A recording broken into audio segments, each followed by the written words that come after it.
And we're back for another exciting episode of Zack's Snacks. You guys hear me Going chewing? back to old school here, Zack is actually eating something in the podcast. So. I am eating bacon and eggs, and I have a cup of coffee. That sounds like quite the breakfast, man. I'm happier than you two are right now, I guarantee it. Well, welcome back for another episode of Creators Collective, where we talk about what we're making as well as what we are eating. I do want to say a huge thank you to our patrons on Patreon for supporting us. Particularly, I want to say a thank you to Darren Mates, Caleb Harris of You Can Make This Too, and John from John Made It. You are helping make this podcast better, so thank you for that. If you'd like to find out more about that, you can find out at patreon.com/Creators Collective, as well as you can forward. It doesn't matter, does it? Sorry, it's been bugging me for weeks. You can also listen to us on iTunes, Google Play, SoundCloud, or wherever the cool people listen to their own podcasts. So // lean to the right, correct? Correct. Okay. Does it make a difference? Probably. I don't know. What happens if you try it with a backslash? I think you'll get an error. Someone in the live chat will correct us here soon. So if you would like to have your questions answered, you can join us live normally every Thursday at 10 a.m. Eastern time. Although last week and this week we're recording on Wednesday due to flights. Mm-hmm. So, speaking of which, what you got going on, Zack?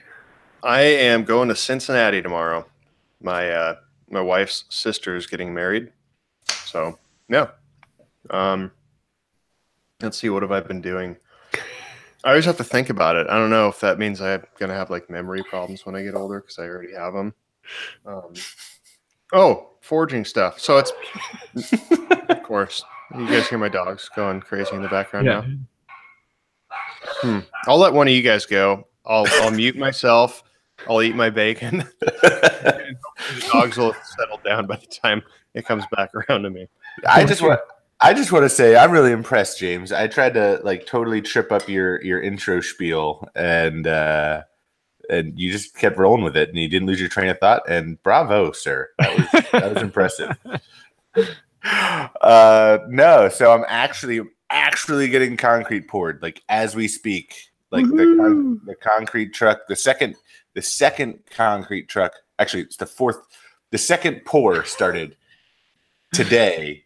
First truck rolled up at 7:45 this morning, and so that's super exciting. And you guys will finally get to stop hearing me talk about pouring concrete and all that jazz. But so that's really exciting. That means that I can get started on building the actual structure, start framing some walls, hopefully get this thing under roof before it gets too cold. But to be honest, I don't know if that's going to happen or not. What else? I just went and took a look at some built-in cabinets for a job. They're renovating a house and need built-in cabinets. And I'm really excited about this one because I just have to build the cabinet boxes and the face frames and, the hinges and doors and stuff like that. But I don't have to finish it. It's going to be painted and I don't have to paint it. So I just need to build the thing and I don't have to do the thing that I dislike most, which is painting. So you're going to make them out of MDF? Yeah, right. No, I'm making them out of birch, 3/4 inch birch plywood and with poplar face frames and doors because poplar takes paint really well. I might go maple, but I don't know. I haven't decided. I think it depends on the price of maple. I've been having a lot of fun with my 3D printer. I print everything now. I have an idea and I'm just I'll just print it. So I just made a 2-axis swiveling gimbal cup holder for my tractor. So I don't know if you guys have ever seen the boat cup holders that they're on an axis, they're on a gimbal. So this is a 2-axis gimbal, so your drink doesn't spill when you're on inclines or rocky terrain. It stays kind of level, which I thought that was super, super cool. How does the how do the bearing the moving like ball and socket or whatever? How does that work on there? Yeah, so this was Twin B designed it on Thingiverse, or he designed it in whatever his CAD software was, but then uploaded it to Thingiverse, which is a place where you can upload 3D printing designs, and then it's like an open source, where you can download other people's designs and things like that. So he actually designed it, and then I modified it. But it's a keyed. It's almost like an axle would ride in a bushing. But it's just the 3D printed filament, the PLA filament. So it's plastic on plastic. It's not. There's no bearing. Yeah, there's no actual bearing. But it seems to work fine. But I guess you could design it where there would be a bearing, press fit bearing inside of a, So how hard is that filament? Right, that's what it's called. Like how? I'm sure there's different types that you can get, but is it like there's so many like super types. brittle or? Well, I'm sure you can get wherever. I just answered my own question, I think, probably. So I'm working with PLA, which is polylactic acid, which is recycled stuff. And the benefits of PLA is it's easy to print, and it doesn't smell too bad when you're printing it, because basically you're just sending plastic through a heated extruder, melting plastic, laying it down on a plate, and then building on that, and it hardens as it cools. It's got to smell great. So the PLA doesn't smell, but if you can print an ABS, which is harder, but it smells like awful. I don't know, when you're a kid, this is probably a very specific thing that I did. I don't know if all kids did this, but I did it. Where I had my desk, I had a lamp in my bedroom, with an incandescent light, and I would take my action figures and like reshape if I had, like He-Man and his sword, like I would reshape his sword by melting it on the light bulb and like, did anyone else do that? Pretty clever. Oh yeah. I used to do similar things. Or if you could use like hair as a filament, I used to sculpt wax carvings with that. Yeah. Okay. But so if you've ever smelled melting ABS plastic, then you'd know the smell. But PLA doesn't smell that bad. It all depends on. You can set your infill percentage. So if you want just something to prototype, it doesn't need to be super strong. You can do like an 8% infill, where it's just like a super light. It's not laying down that much filament for like the 92% error. Yeah, exactly. That's pretty cool. Yeah. So if you want something, how big can you print with that thing? 300 mil by 300 mil by 400 mil. So that's about 12 by 12 by 15. That's pretty big. See, the only thing I could think of directly would be for like molding, like wax casting or something. Mm-hmm. That would be really cool. Like I'm thinking about using it to make knife templates. To where like I can design a knife in CAD and change, angles and directions and shapes of things, and then I can print out, just like templates where I can lay it over the steel and then trace on the inside of it with a Sharpie. That's exactly what I'm using my X-Carve for. It's like in one of my next videos. Yeah, it's very similar. It's a very similar concept. I thought I had one on this desk. I do. Come here. Or I guess 3D printing would be considered an additive manufacturing process. Oh yeah, exactly. Yeah. So 3D printing would be an additive manufacturing process versus there goes Zack again. An additive manufacturing process versus CNC, which would be a subtractive manufacturing process. Reductive? I don't know. I don't know. That, and I've been watching a lot of knife stuff, researching forges, anvils. Do you want to buy my forge? Maybe is a possibility. Is it the same one as Johnny Brook has? It is the exact same one that Johnny Brook has. Johnny Brook made me an offer. If you can make a better offer. Yeah, well, I'd have to pay shipping. So get rid of that forge. Actually, I don't think Derek is on here. He's a local buddy of mine. I know he's looking to get into it, so I might try and work something out with him. So I really want to hold. What's that? Why are you selling your Because forge? I'm gonna be getting a better one, I think. So you have the NC Whisper Mama, yeah, same one that Johnny has with the open door on the side. Mm-hmm. Okay, in the how's three it? holes. Yeah, It's a good forge. I mean, I don't have. I've done everything that I've done up to this point has been on it. It certainly works. But the thing with like NC tools is, I mean, they make good stuff, but it's all kind of farrier oriented. So it's kind of weird because there's like a recess, like a step down when you open the door, and like everything, and like the floor of it is lower than all the entrances to the forge, and there's some hot spots in there and stuff. I mean, it's not bad. It's not. I haven't had any issues with it, but I did try and do some forge welding the other day, and I couldn't get it to work. So I know.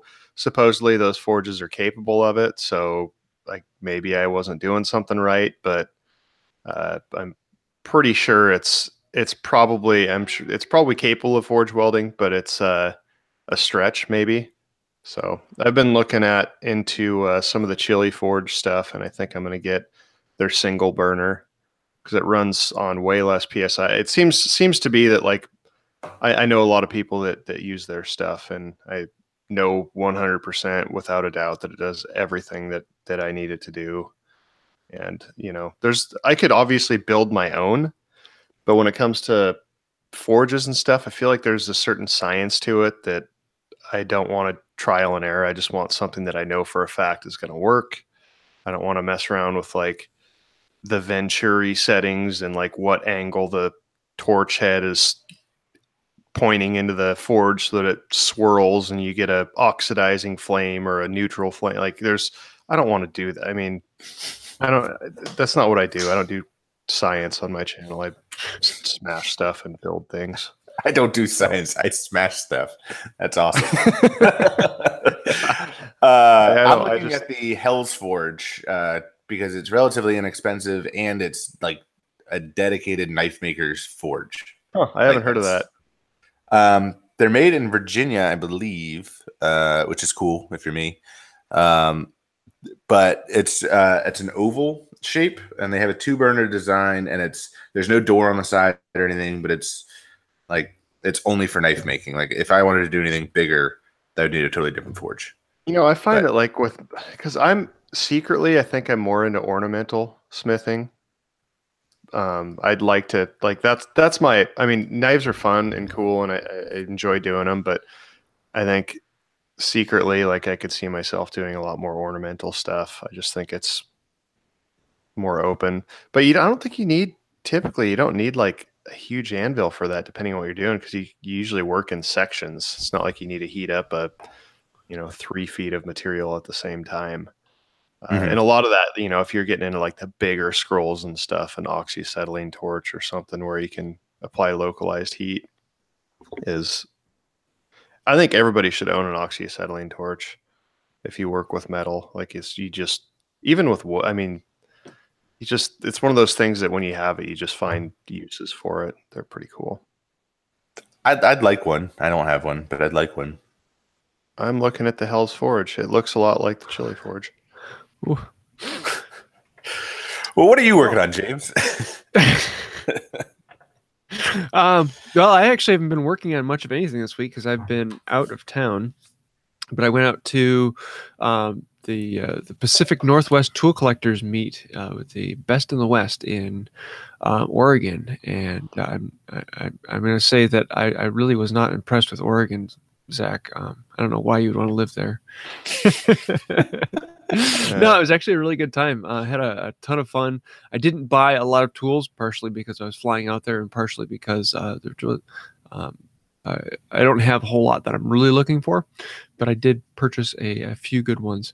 The big reason for going out there, though, was trying to find other locations to buy tools. So I was picking the brains of a lot of people there and finding out where do they go for it. And so hopefully soon, I'm actually going to be creating a map of places where people can find hand tools, not just in the U.S., but around the world.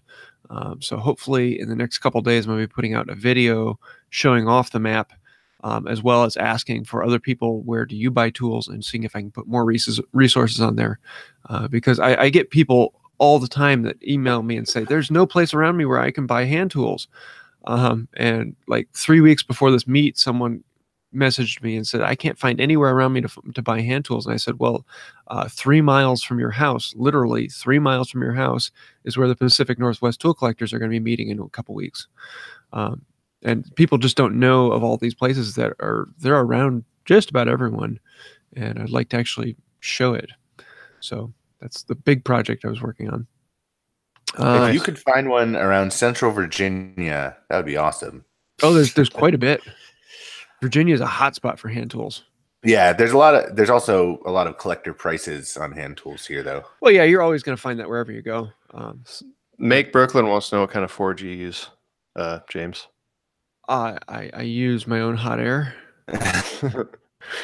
When you said Hell's Forge earlier, I don't know if anybody, this is a shot in the dark, but if anybody remembers the Will Ferrell SNL skit where like he sells his soul to the devil to like learn how to play guitar, and the devil's like terrible, and he's like, it's forged from the bowels of, I don't know. Yeah. But this damn guitar won't get in tune. So it's like forged in the bowels of hell or something like that. Yeah, it was. It wasn't. Will Ferrell was the devil. It was. It was Garth Brooks, wasn't it? Garth Brooks. Yeah, it was Garth Brooks. Yeah. It's funny. Anybody curious, definitely look that one up. It's pretty funny. Welcome to the Creators Collective, where we will go down any rabbit trail. How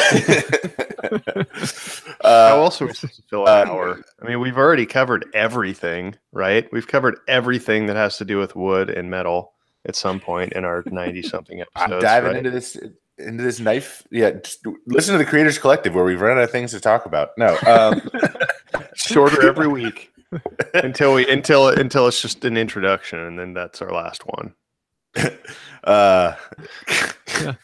Well, James, would you be interested in doing one of the hand crank blower forges? Oh yeah, yeah. No, I eventually want to get into doing some forging, and that's exactly what I have: coal and hand crank.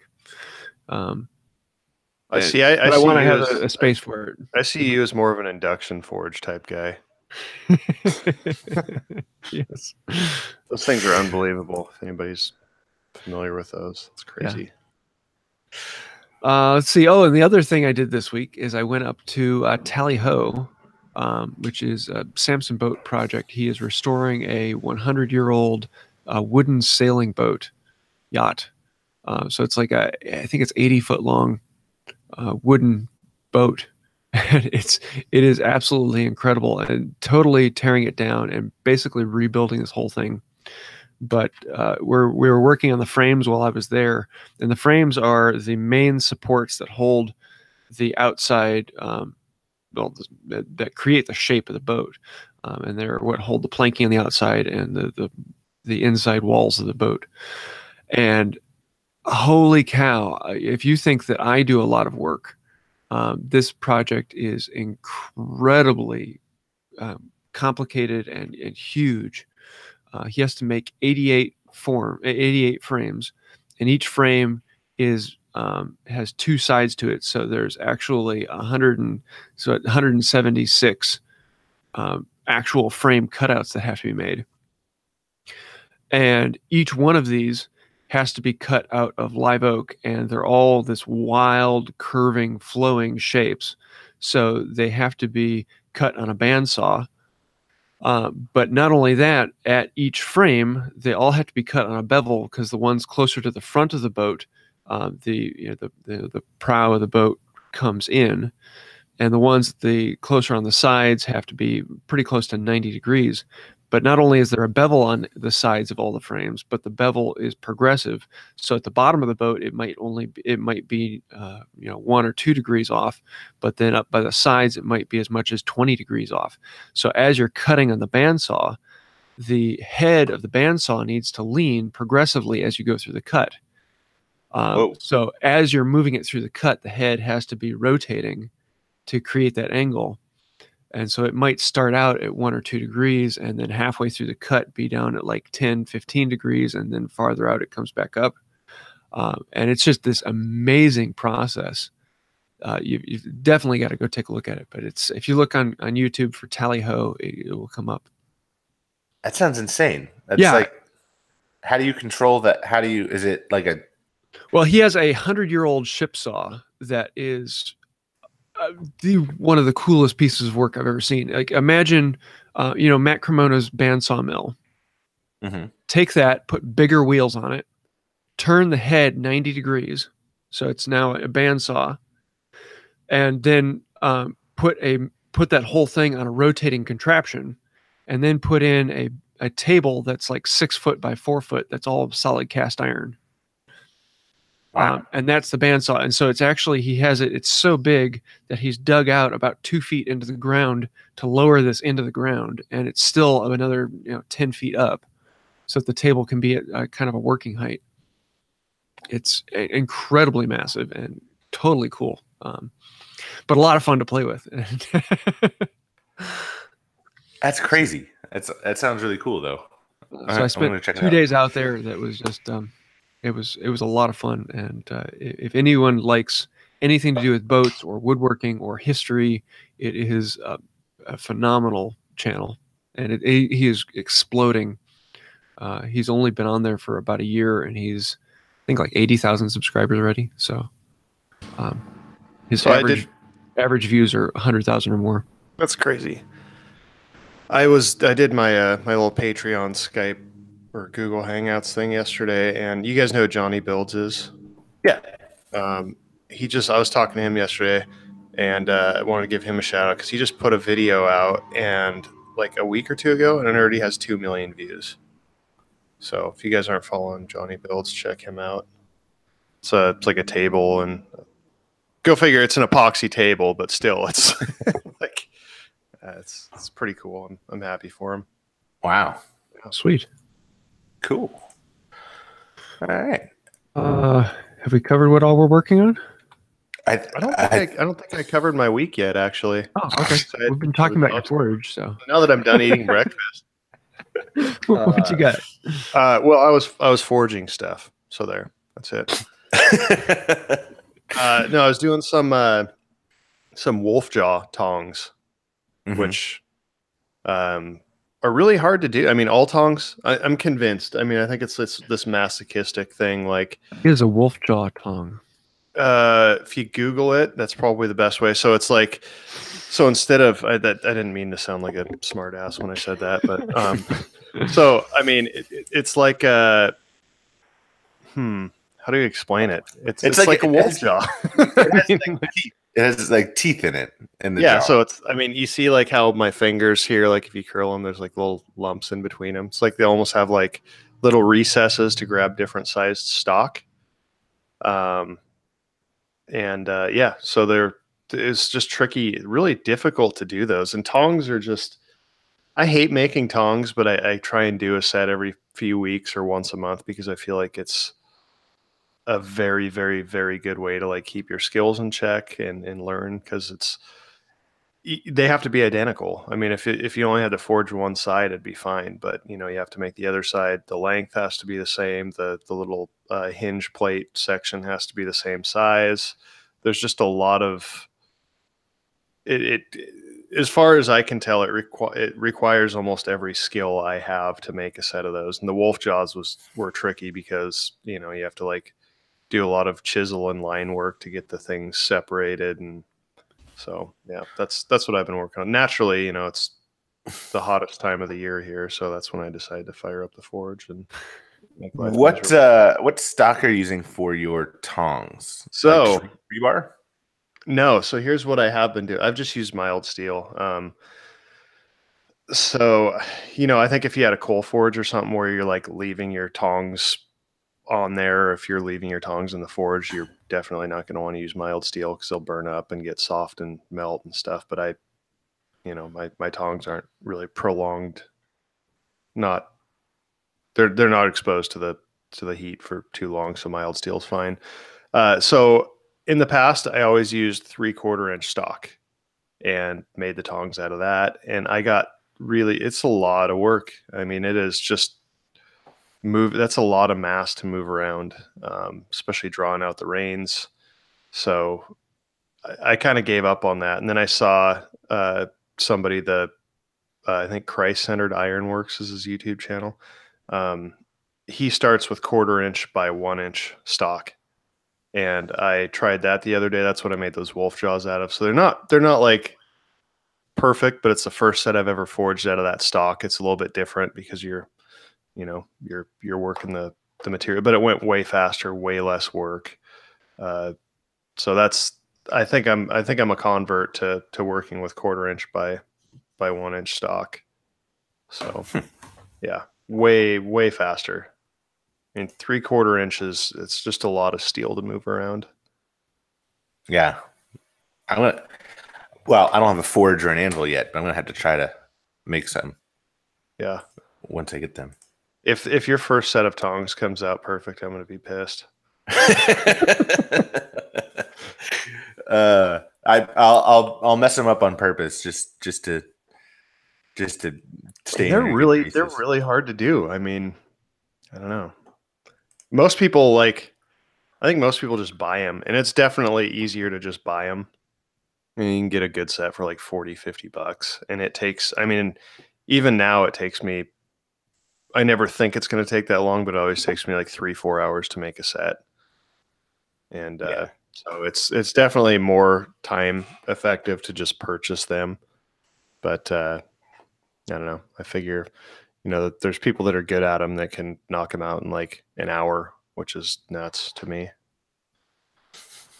So. Well, cool. Yeah. Cool. Well, let's answer a couple questions we got. These are from the live chat. If you'd like to have your questions answered, you can join us in the live chat each Thursday at 10 a.m. usually. This is from Matthew Dobbins. Any idea where to find replacement springs or materials to use for jaws of a Miller Falls No. 2? They're not compression springs. I just picked one up, but it's missing one of the springs in the chuck. For those of you who don't know, Miller Falls No. 2 is an egg beater drill. And in the jaw, there are springs that actually keep the jaw open, so that you can fit the bits in there. Unless you guys want to jump in, I think I can go ahead and answer this one. Yeah, go for it. Honestly, finding the springs or parts for the jaws are incredibly difficult. Sometimes you can get lucky and find them on the collectors forums on Facebook. Excuse me. And if you ask on there, you might find someone who has an old beater that they'll part out. Another option is setting up a reminder or setting up a notification on eBay. That may or may not help, and you may be waiting for a while. But most of the time, that's the type of thing where you end up buying one that has something broken and just replace the whole chuck, because a small piece like that's pretty hard to come by. Another option is if you have one of the springs already, what you can do is measure the width of the spring steel itself, and you can actually go buy wire spring steel and shape it to fit that. It takes a good bit to bend it into shape and hold that shape, but you can actually make your own springs. It just takes a little bit of work. Funny enough, I was actually going to suggest making your own springs. There's some good YouTube videos on spring making. Yeah. Especially if you already have one in there, you just duplicate the shape. I think This Old Tony has a good bit on that, but it seems that's another one of those things. It seems like so much work. Like, because you have to, there's like the only literature available is like a book that was written in like 1713 on like how to make springs.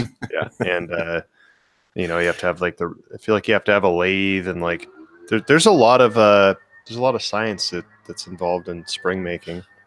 Would that be something that like McMaster Carr would have? Like just like well, the spring in this isn't like a spring you'd be thinking about. It's more like an L shape.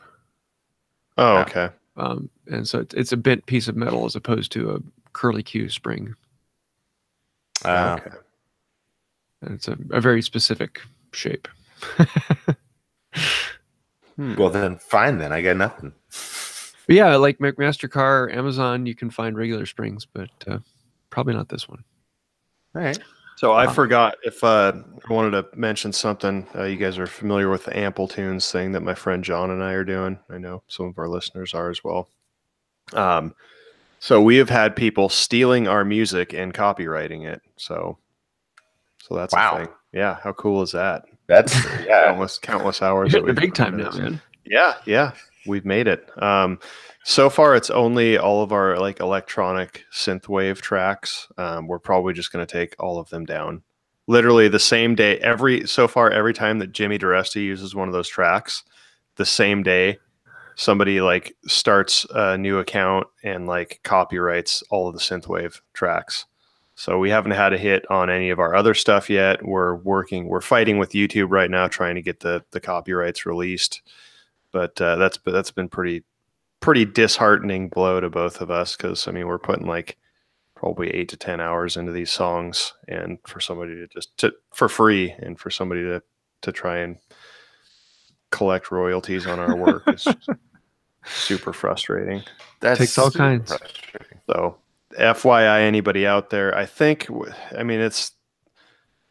I think if you had the music up before they tried to copyright them, I think you're safe. I talked to Jimmy and he said he hasn't had any issues, but we've had 1 or 2 people that have tried to upload a video with our synthwave tracks, and they're getting flagged. So we're battling with YouTube on that, but as for now, everything else is still good, and we're actually creating another YouTube channel for Ample Tunes where we can just put all of our stuff up with the date, so at least if we have issues in the future, we can say, look, we had it up first. Yeah. So I don't know. Cool. Fun stuff. Let's see. We got another question from the Duck. If you could get the tools you think you need or want today, but you have to give up all of the tools you have now, would you?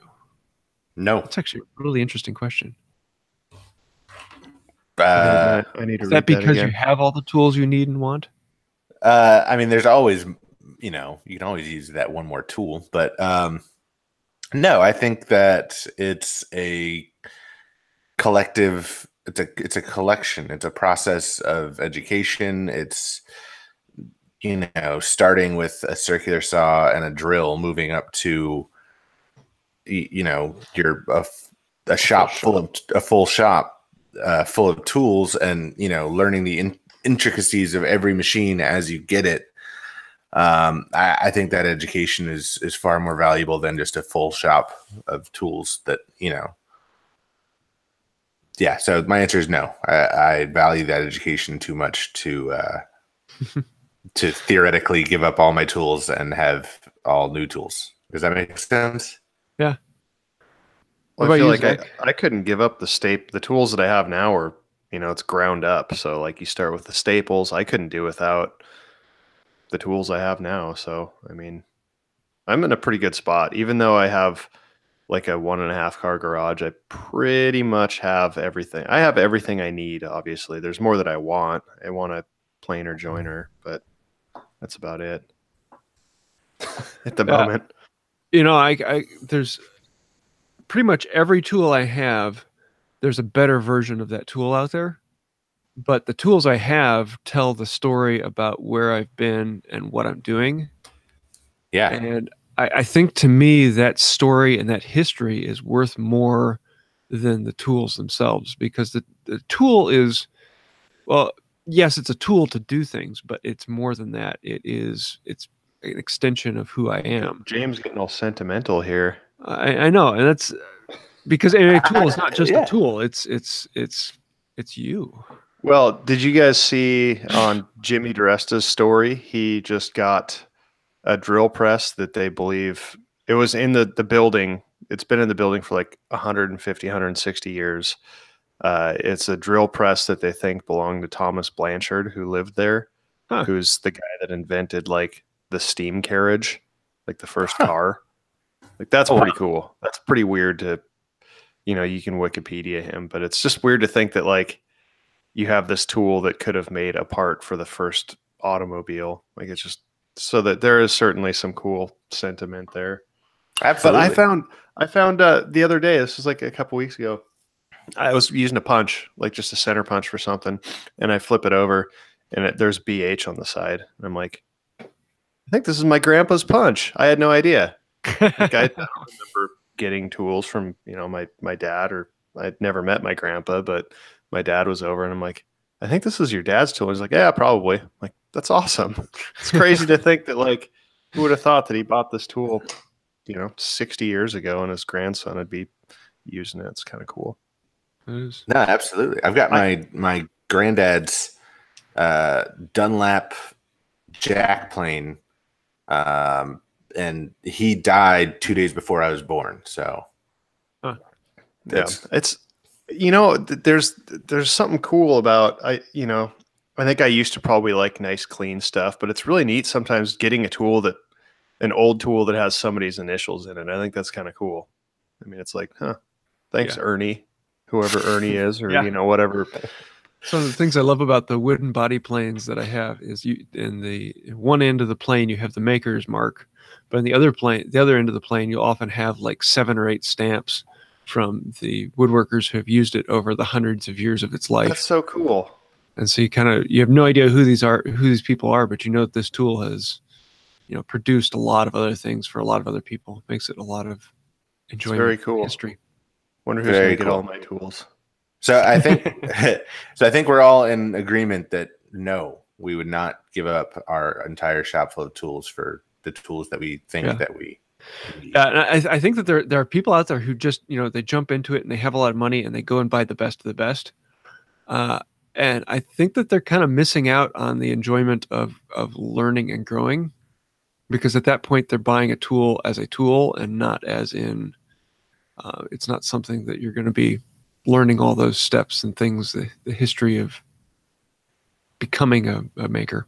Yeah, absolutely. And so I know that, I've got a relationship with Grizzly now, and I've got, nice tools in my shop. But when I just was starting to build my shop, it was these Craigslist finds. And James, I know you're a hand tool guy, but this is more power tool related, but, I was all these Craigslist finds of, my planer, which was made, in the early 90s, had sat in someone's garage, needed a, full tune-up, but all the pieces were there, and learning, how that machine works and like the engineering behind it was like totally invaluable.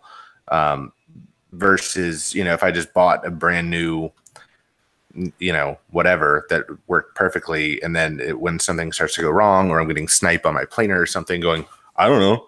But now, like, I know how the machine works, so it's like, oh, I can just tweak this, and it's not a big deal if I'm getting that. So, yeah, I agree with you that just spending lots of money right off the bat is not a good way to go about it. Cool. I think those are our questions for this week, but Photo Creators Challenge, we were going to pick a winner this week, but we only have 2 entries, and one of those entries is mine. Uh-oh. Well, the other guy wins. I didn't even see that picture. So we're gonna because we only had it open for 1 week, we're going to hold it open for the second week like we normally do. So we'll pick a winner next time, and it should be on Thursday next week, right? Yes, Thursday. So I had an idea. So I think I showed it to you guys last week, that little hammer that I made with the green handle that I auctioned off. Mm-hmm. So I was thinking we need to do some collaboration between the 3 of us, and that would be really cool. And then we could either auction it off or something and use that money to finally buy our podcast shirts or whatever, something that we can use for giveaway. But I was thinking I could forge, I don't know if it'd be a handle or something, but I could forge maybe a hammerhead or something. One of you guys could do the handle, and then I don't know what the other person would do. Maybe carve the handle. Yeah, carving or engraving. What about a hatchet or a tomahawk or something like that? Could be. I haven't done one of those yet, though. That's on my to-do list. So I don't want to give somebody a piece of crap. If someone has an idea of something they'd like to see auctioned off, let us know, and we might. That's within our abilities. I feel pretty confident in my hammer making. Yeah, we also have another collab we'll probably be doing sometime where we're all creating. Because all three of us were sent a bowl blank. Yes. Oh yeah. Who was it? It was Birch Tree Farms. Andrew Hatch. Birch Tree Farms. I know that. Yeah. I think it's Andrew Hatch. Let me bust up the Instagram. But yeah, we'll probably each be doing one in a different way. I'm actually trying to find a specific tool that I need to do it in what I want to do. But we'll see. James, have you done any carved bowls like in the Scandinavian style? Don't give it away. Oh. Yeah, I have done one in the past, and I think this one will actually do fairly well for that. It was a guess. I'm sorry. So you have one more week to get in your Creators Photo Challenge. You can do that on Instagram and just do a hashtag Creators Photo Challenge.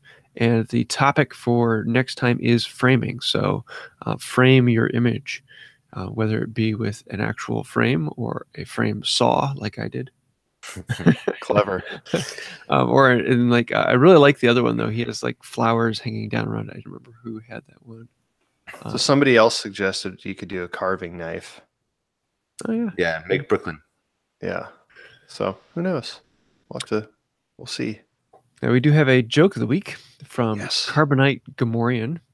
Did you hear about the farmer and his wife that left him? It's okay. He tracked her down. That one's actually pretty good. That one's legitimately made me giggle. I snorted a little. So if you have a joke you'd like to hear us tell, go ahead and send it to us, and we'll throw that in there. The cheesier and the more daddy, the better. Let's look at what we're watching, reading, or inspiring us. Will, what you got?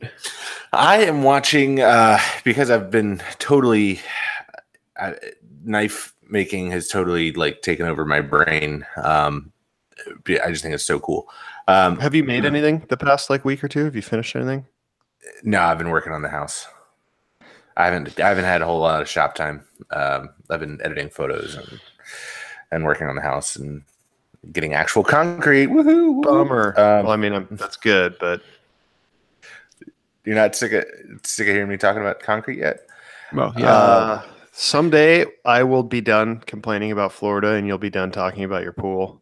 And yeah, you know, James is done with that dresser, so we each have our thing. No, so I've been watching The Green Beetle, who, if you haven't seen his channel or if you're interested in knife making at all, I highly recommend his channel. He makes knives out of like anything. He's made knives out of, and like usable knives that will actually hold an edge. He's made knives out of nails, like framing nails, where he does compartment forge welding. And he fills a tube full of like nails or fish hooks or anything metal, and then he makes sure that he makes the edge like this nail knife he made. He poured nails into the compartment tube, then put a sheet of nickel steel, and then on canister Damascus, I think. Yeah, canister Damascus. And then he poured like 1084 steel powder where the edge would be, and then canister forged it all together and made this awesome knife out of it. But he does a lot of stuff like that. Have you seen Forged in Fire? I don't have cable. Oh. There's got to be a way to like pirate it. It's I'm sure like it's one of those things that I think is cool to not like if you're like a bladesmith, but it's a pretty addicting show. Like I gotta give him credit.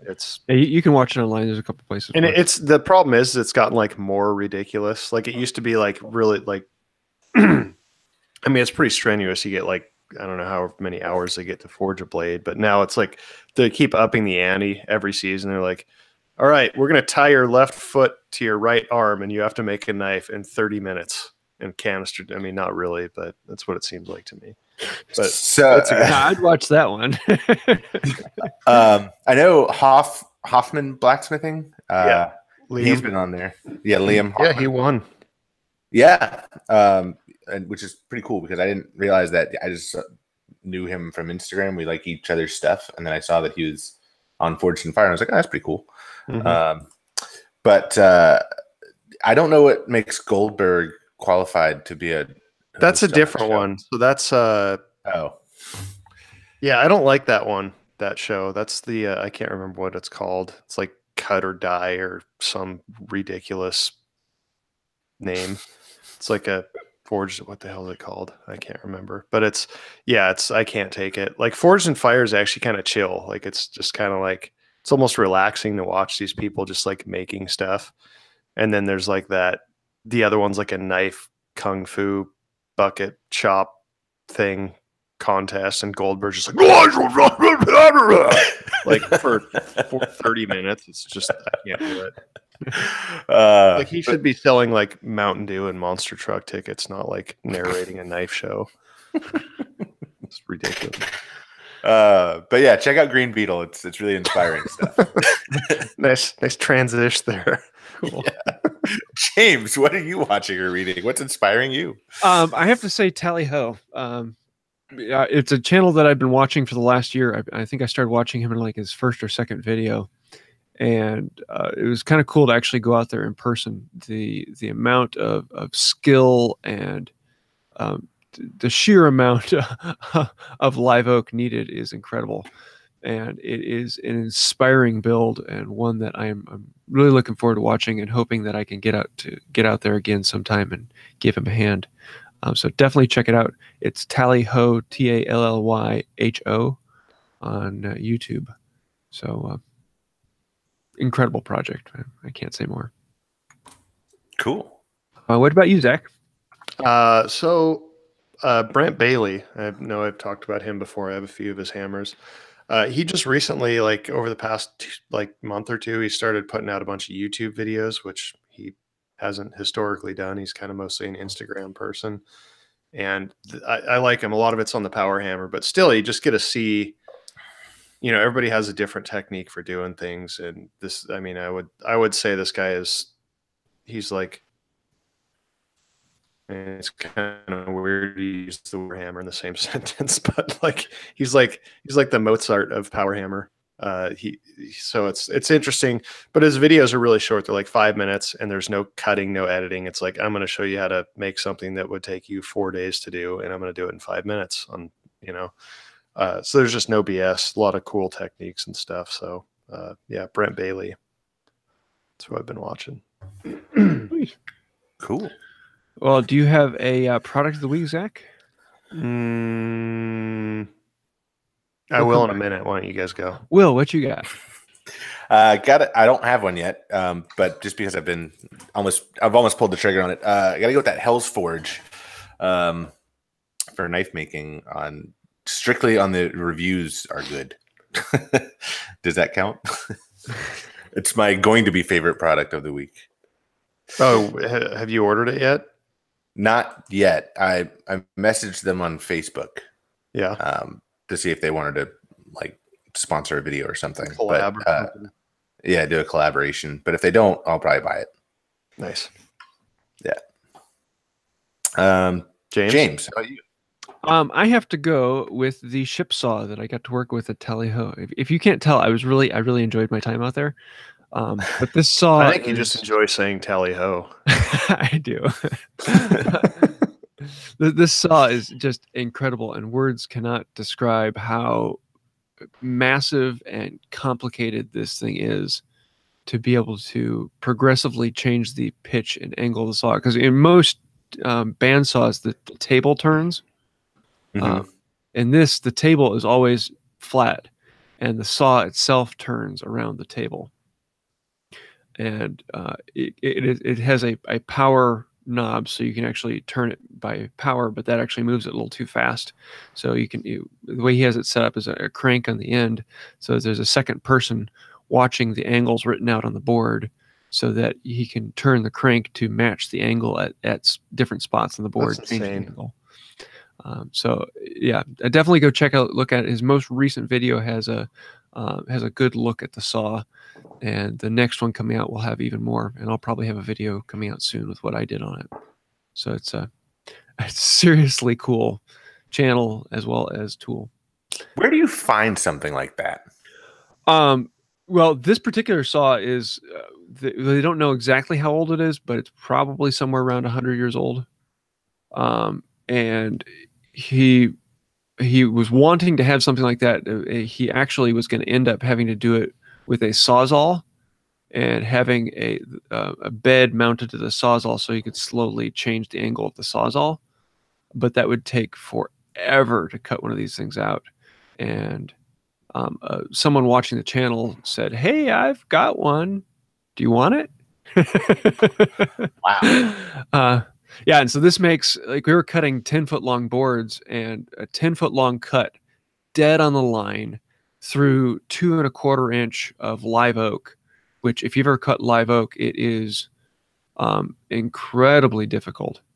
And we were cutting, 10-foot long line in 50, 60 seconds.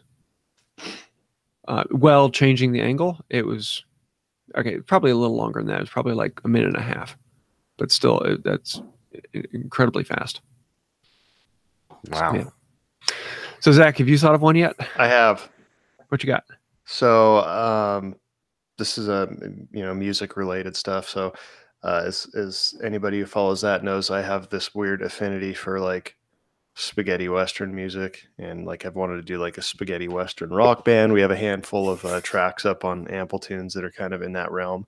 So I ordered it's pretty much a baritone guitar, because like Ennio Morricone, who's like the guy who did the soundtrack for all of the old Clint Eastwood movies and stuff, he did kind of invented that genre of music. And there's a lot of weird instruments, which include like the old Fender Bass 6, which is just a baritone. It's like a 6-string bass guitar. So the vintage modified line of Squier, which are actually really good. I used to work at a music store, and I was always impressed. Squire's meh, but the vintage modified stuff is really good. And it's the only thing that's currently out there that approaches it. So here's a link. That was my first electric guitar. It was a Squier Strat. Some of them are really good. Like, I mean, I have a ton of really nice, expensive, guitars and instruments, Fenders and Gibsons and all of that. But the old Affinity, like the old Affinity Squiers, are pretty good, and the vintage modified stuff is really, like, I remember always being impressed with them. So I ordered this Fender Bass 6 baritone, and it just showed up this morning right before the podcast. That's why I was a few minutes late. So I haven't even opened it yet. So yeah, well, get ready for some funky, some funky Western music. Cool. Sweet. Well, I think that about does it for this week. I do want to say a huge thank you to everyone who joined us in the live chat. You can join us normally Thursday at 10 a.m. And we are looking forward to having you there, as well as answering your questions live. And I do want to say thank you to our patrons on Patreon. If you'd like to find out more, patreon.com/Creators Collective. And we will see you next time. Until then, have a wonderful day. See you later. Adios.